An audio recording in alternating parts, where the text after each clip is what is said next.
Ladies and gentlemen, my name is Paul, and in this Gaming video, we're going to be discussing and analysing tech news which, as usual, has popped up in the past 24 or so hours. Along with the Ryzen 3000 series CPUs, AMD will be launching the X570 motherboards. The X570 boards will be critical if you want to enjoy PCIe 4 goodness. After all, recently the company have confirmed that PCIe 4 will not be compatible on legacy motherboards, such as, let's say, the X470 or the B350. You will need to purchase an X570 motherboard to enjoy PCIe 4. That may not be a big deal right now, but for faster SSDs, which will be released over the next several months, if you choose to utilize those, then you will be hampered by your choice of an older board. But there have been a couple of interesting developments that have emerged over the past day or so concerning the X570 motherboards. The first of which are comments from Steve over at Gamers Nexus concerning the fan which is present on the chipset of the motherboards. Most of them will have, quote, a spin down mode, but the X570 chipsets run at a pretty constant power level, so a lot of them will spin at least slowly constantly. Some will spin all the way down, but it does depend upon the heatsink which accompanies the fan. There have been a lot of concerns with a fan on the chipset. After all, it's another point of failure, and we don't really know what the noise level of these fans is going to be. I suspect that some boards are going to be noisier than others, so hopefully we don't have a whiny little fan that's going which would be extremely annoying in a computer case. Obviously it wouldn't be an ideal situation, particularly if you're just doing things like browsing the web and you don't have like games or something like that playing, which would help to distract you from the audio. And because it is a point of failure, hopefully we don't have a situation where 6 or 12 months down the line the fan will fail. I don't think that's going to be the case with the higher end and well-known boards, though. I suspect that it's probably going to be okay. It's going to be interesting to me for folks who actually do water cooling. I wouldn't be surprised if we actually had blocks and people did start to cool their motherboards using water cooling again, which was kind of becoming popular back in the day, but obviously now not so much. So it'll be interesting to see if people start to do custom water cooling loops with that in mind. Those with eagle eyes would also have noticed that when AMD were discussing the X570 boards in relation to PCIe 4 and that PCIe 4 wouldn't be available on older boards anymore, they had used words which did seem to indicate that the X570 boards on average would be more expensive. And indeed, if you looked at just the overall design of the boards that we've been seeing, it would imply that motherboard manufacturers, whether it's Asus, whether it's MSI, whether it's Gigabyte and so on, are going the extra mile and creating boards that, yeah, okay, these boards are definitely a premium design and quality, but perhaps we're going to see the cheaper entry boards as well, and they wouldn't be that much more expensive than what we're used to paying. Well, there's an interesting article doing the rounds on Forbes. I'll link the article, of course, in the description of this video. And according to the author, well, I've got some bad news for you. The boards on average will be at least 30% more expensive compared to what we are used to paying, which is not exactly great. Now, the good news is AMD have confirmed that if you already have, let's say for the sake of argument, a B450 motherboard, then you're good to go. You can put in a 3600X, a 3700X, a 3800X, or what have you, and you will not experience any performance penalty. I will be interested to see whether things such as overclocking on average, so like best case scenario results, would be impacted, or also how memory is also impacted on older boards. Hopefully that it won't be too much of a big deal, but obviously all we can do is wait and see there, so, you know, just be aware that that could be a possibility. But at least on average, the performance is, according to AMD's own testing, identical between the older boards and the X570, which is great. However, once again, if you do want to enjoy the PCIe 4 goodness of the X570 board, or you just want the additional features of X570, or perhaps you were not someone who jumped on AMD's Ryzen CPUs before, let's say you had like, I don't know, a 7700K and you've just been holding fire for a new CPU, well, it kind of makes sense now to jump on X570. After all, it is the latest platform, and you may just decide to cough up the extra coinage and also pair that with a higher end processor. And from what we've also seen, a lot of motherboard manufacturers seem to be creating boards with the idea of prosumer work as well. So because of that, I suspect those boards are going to be even more expensive. And now let's move over to the next generation PlayStation. Jim Ryan, who is the head honcho over at PlayStation, was recently conducting an interview with CNET where he spilled a couple of very interesting details. The first of which is actually concerning the PlayStation 6, once again assuming it's called the PlayStation 6. During the interview with CNET, Ryan was asked whether the PlayStation 5 would be the last console, and he said that, and I quote, "I actually don't know. I've been around a while and I sat there in 2012 and listened to all sorts of smart people tell me about mobile, that the PlayStation 4 was going to be a terrible failure. The logic was actually hard to fault, but we believed in the product then and we believed in this generation of products now. Who knows how it might evolve? Hybrid models between consoles and some type of cloud model. Possibly that, I just don't know." Well, if I did know, I just wouldn't tell you. He also discussed some of the technical specifications of the PlayStation 5, including the fact that the system is technically capable of 4K and 120Hz. Another interesting thing was that he said, and I quote, "With everything is networked and everyone connected, the opportunity with backwards compatibility to migrate that community in a more efficient manner, I think is massively more attractive to gamers." He also confirmed that the next generation PlayStation would of course have an SSD, so loading times will be extremely snappy.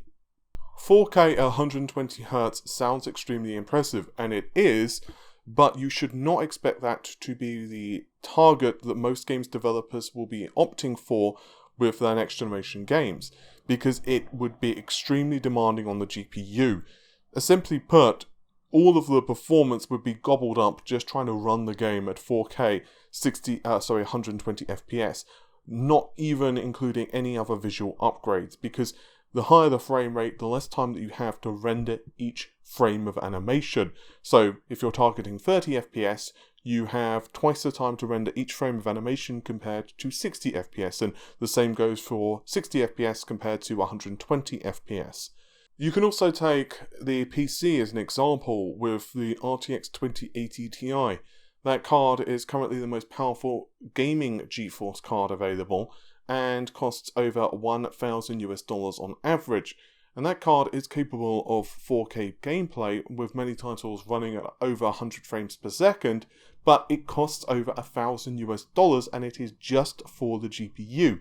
Sure, the next generation PlayStation is going to launch next year, which obviously the law is, with technology, the cost that you pay in a year's time for a product which is comparable performance is going to be cheaper, but there's no way it's going to be that much cheaper. With that said though, I do think that the next generation PlayStation is going to be extremely impressive graphically. We've heard around 12 to 14 teraflops of GPU performance, and obviously the other thing with the next generation PlayStation, it is using the RDNA technology from AMD, which is the updated graphics architecture. This means that compared to the GPU found in the current Xbox systems or the current PlayStation systems, the RDNA is capable of doing significantly more work per clock, which essentially means that even if you look at T-flop to T-flop comparisons, it's basically meaningless when you're comparing one generation of GPU to a significantly different generation of GPU. We can also certainly say that the next generation PlayStation will support other features like variable refresh rate, which is going to be amazing as well, particularly as more televisions are starting and displays in general are supporting that feature. As for backwards compatibility, the wording and how they're going to accomplish this is a bit weird. We've seen from multiple patents now that the next generation PlayStation does definitely have hardware capabilities. Well, I say definitely, it's not been confirmed officially by Sony exactly, but the patents almost certainly tell us that the next generation PlayStation is capable of running PS4 games natively. It basically just spoofs the previous hardware. So in other words, the PlayStation 5 will be like, oh, that's a PS4 game. Okay, well, I know what to do. And then it will lower the CPU clocks, it will alter the number of shaders and whatever else it needs to do to essentially mimic the previous console. And then when you put in a PS5 game, obviously it will just remove those limits and it will just run at the, whatever specifications that Sony had configured for the PS5. So it's going to be really interesting to see what actually happens in terms of, let's say, PS2 support, because Sony could do a really amazing thing just by allowing you to run PS1, PS2, PS3, PS4 and PS5 games, never mind things like the Vita, right? I mean, it would be so cool in, ideal land to be able to take your PlayStation 1 disc of Tekken 2 and put that game in to your PlayStation 5 and it just recognizes the disc and then runs it. Theoretically, anyway, you could build an emulator really easily on the PlayStation 5 specifications that would run PS1 games and PS2 games, and most likely even PS3 games, whether they're going to do it that way or whether it's going to be some type of streaming or whether it's going to be some type of hybrid approach. Who the heck knows? It's going to be really interesting though. I'm going to finish the video off with Google Stadia, as the live stream revealing further details of Google's streaming service actually just aired, and there were several things that we learned regarding this upcoming service, the first of which is the pricing. So how much can you expect to pay for Google Stadia? Well, $9.99 a month, although I'm going to get into what that actually includes in just a moment, but that will be capable of 4K HDR 60 FPS, and the service will also be launching in November of this year, so not too long to wait. You will be able to play Stadia on any device which is capable of running the Chrome browser or even using Chromecast Ultra, but there's also a, quote, Founders Edition, and this is going to cost you $129.99 US. That will include a limited edition Google Gamepad. You will also get the Chromecast Ultra, and you will also get 3 months subscription for both you and a buddy of the premium service. Of the Pro service. $129.99, considering you get Destiny as well thrown in with that, is not a terrible price, given that you do get the Chromecast with it and all the other bits and pieces to actually run and jump straight into Stadia, including the gamepad. You don't actually need to use Google's gamepad, you can even use a keyboard and mouse, but obviously Google do suggest this because apparently you do get a couple of additional buttons, which does make the streaming service a bit easier. We'll have to wait and see though to see whether that's actually really necessary or whether you can just use any gamepad that you've got without too much of a big deal. Older titles will be included in the $9.99 a month, but if you do want to pick up a newer game, then you will actually have to cough up and buy it for the normal price. I'm still up in the air regarding Google Stadia. Maybe it's just me kind of feeling my age or something, but I still like local gaming. I certainly meet the minimum requirements for 4K 60 FPS at HDR, which apparently is going to be 35 Mbps, which is actually not too bad. I did suspect it was going to be in the 40 to 50 range, but no, apparently you can get a decent experience at 35 megabytes per second, megabits per second download, which is actually pretty darn reasonable.